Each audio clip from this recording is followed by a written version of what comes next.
Bertrand has this reporting. Natasha, so obviously the U.S. has been sending a lot of weaponry to Ukraine since Russia invaded. What exactly are the Russian forces doing here?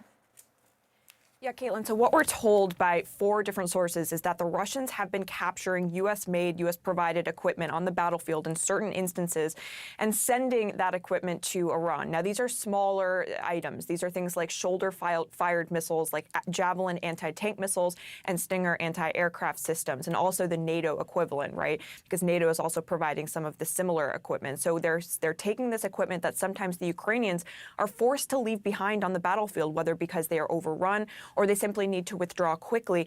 And they're sending that equipment in many instances to Iran, likely so that Iran can then reverse engineer that equipment so that they can potentially reproduce it and make their own kind of version. Now, the Russians are doing this because they want Iran to continue to help them in their war in Ukraine, right? This is part of the growing defense partnership that we have seen between Iran and Russia, and it really has intensified over the last year, with Iran providing hundreds of drones to Russia, other equipment, and Russia now looking to kind of pay that back to Iran by providing them with these Western types of equipment so that the Iranians can basically take them apart and try to reverse engineer them. And have they done this before, reverse engineer Western weapons?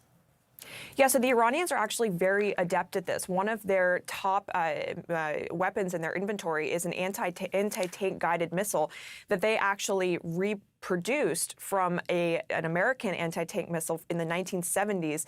That it really is a key part of their inventory now. They also were able to reproduce an American-made drone that they intercepted in 2011, making their own version of that, which then crossed into Israeli airspace before being shot down in 2018. So they have proven very capable of doing this. And as one expert told me, that could prove very dangerous to, of course, Israel and other allies in the region who are, of course, very concerned about the threat that Iran already poses, Caitlin. Yeah, absolutely. And we're seeing that partnership with Iran and Russia getting even closer.